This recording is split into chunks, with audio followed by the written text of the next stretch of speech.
Londres est sur le point de se connecter au Sahara. C'est une affirmation qui semble tout droit sortie d'un roman de science-fiction, mais elle est en train de devenir une réalité d'ingénierie monumentale. Imaginez un instant, la puissance brute et inexploitée du plus grand désert chaud du monde, canalisée pour alimenter l'une des plus grandes métropoles du globe. Le projet est une ligne de vie de 3800 km, tracée sous les vagues de l'océan Atlantique. C'est le plus long câble électrique sous-marin jamais envisagé, un serpent de cuivre et d'acier qui reliera deux mondes, deux climats, deux continents. Son nom est X-Links, un nom qui évoque la connexion, la technologie de pointe, et un pari audacieux sur l'avenir de l'énergie.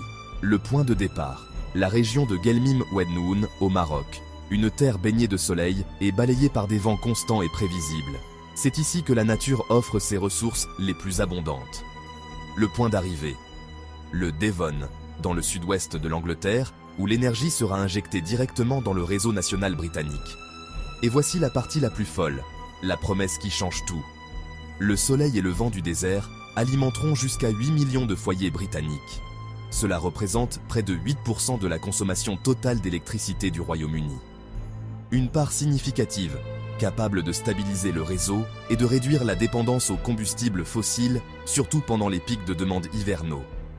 Cette énergie sera acheminée par 4 câbles à courant continu haute tension, ou HVDC, regroupés en 2 systèmes jumeaux pour assurer la redondance. Conçu pour une efficacité maximale, il devrait donc fonctionner près de 20 heures par jour, une disponibilité exceptionnelle rendue possible par la complémentarité du soleil le jour et du vent la nuit. Pensez-y comme une artère énergétique directe, un pont électrique privé qui contourne entièrement le réseau continental européen.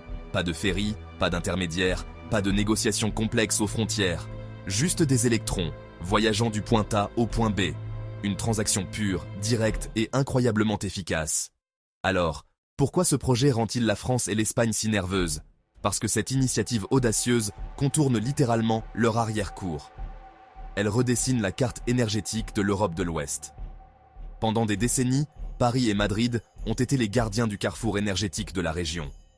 Leur vaste réseau d'interconnexion, leurs règles et leur influence politique ont dicté les flux d'énergie entre le Sud et le Nord. Si Londres achète son électricité directement au Maroc, cela signifie moins de revenus de transit, moins de péages à percevoir pour l'utilisation de leurs infrastructures, moins de leviers de négociation à actionner dans les discussions sur l'énergie, et, au final, moins de pouvoir sur la manière dont l'énergie circule vers le Royaume-Uni, un marché crucial. À Bruxelles, les murmures du lobbying ont déjà commencé. On parle de normes, de permis, de routes sous-marines. Chaque obstacle procédural, chaque détail réglementaire devient soudainement un enjeu stratégique. La question de savoir si les câbles peuvent traverser les eaux territoriales de la France, de l'Espagne et du Portugal sans autorisation est un débat juridique complexe qui pourrait retarder le projet de plusieurs années. Mais le plus grand bouleversement est géopolitique. Le Maroc n'exporte pas seulement des électrons, il exporte de l'influence. Il change la donne en utilisant l'énergie verte comme un outil de diplomatie et de développement. En devenant la batterie du Royaume-Uni, et potentiellement un futur partenaire clé de l'Allemagne pour l'hydrogène vert, Rabat acquiert un nouveau type de pouvoir. Un soft power directement câblé dans les prises de courant européennes. Ce n'est pas une menace, mais plutôt une option avec du poids. La fiabilité devient une monnaie d'échange. Une interruption, même technique, serait douloureuse pour le consommateur britannique. Et tout le monde le sait. Maintenant, regardons vers le sud, là où tout commence.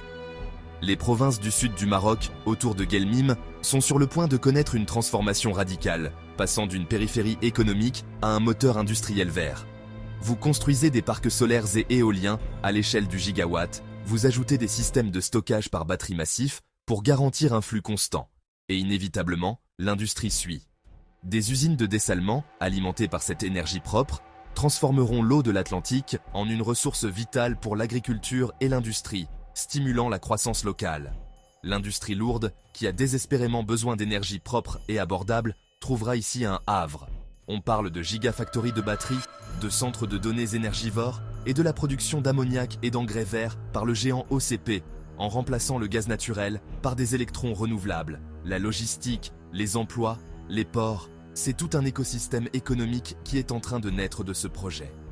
Sur le plan économique, l'argument est puissant. Le coût actualisé de l'énergie, ou LCOE, de X-Links est projeté pour être compétitif, voire inférieur, à celui de l'éolien offshore britannique. Le projet vise à vendre son électricité via des contrats d'achat d'électricité à long terme, offrant un prix stable et prévisible pour des décennies, un atout majeur dans un marché volatile.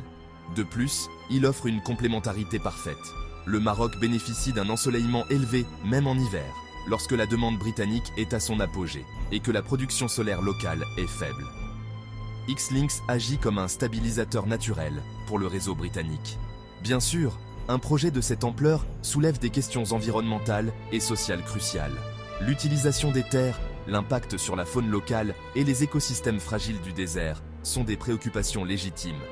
Les promoteurs du projet insistent sur le fait que des études d'impact environnemental approfondies sont en cours et que l'engagement auprès des communautés locales est une priorité pour garantir que les bénéfices soient partagés équitablement. La durabilité n'est pas une option, c'est une condition sine qua non.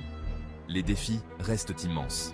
Le financement d'un projet estimé à plus de 20 milliards de livres sterling est une tâche herculéenne. L'obtention de tous les permis nécessaires à travers plusieurs juridictions est un marathon administratif. Le tracé précis du câble sur le fond marin doit éviter les zones sismiques, les écosystèmes sensibles et les routes maritimes très fréquentées. La cybersécurité d'une infrastructure aussi critique est une préoccupation majeure, tout comme la planification de la maintenance et des réparations à des profondeurs pouvant atteindre 700 mètres. Le calendrier est ambitieux. Après l'obtention des permis et la clôture du financement, la phase de construction devrait s'étaler sur plusieurs années. Les premiers électrons pourraient atteindre le Royaume-Uni au début de la prochaine décennie, avec une mise en service complète peu de temps après. Chaque étape est un jalon critique sur la route de ce projet visionnaire.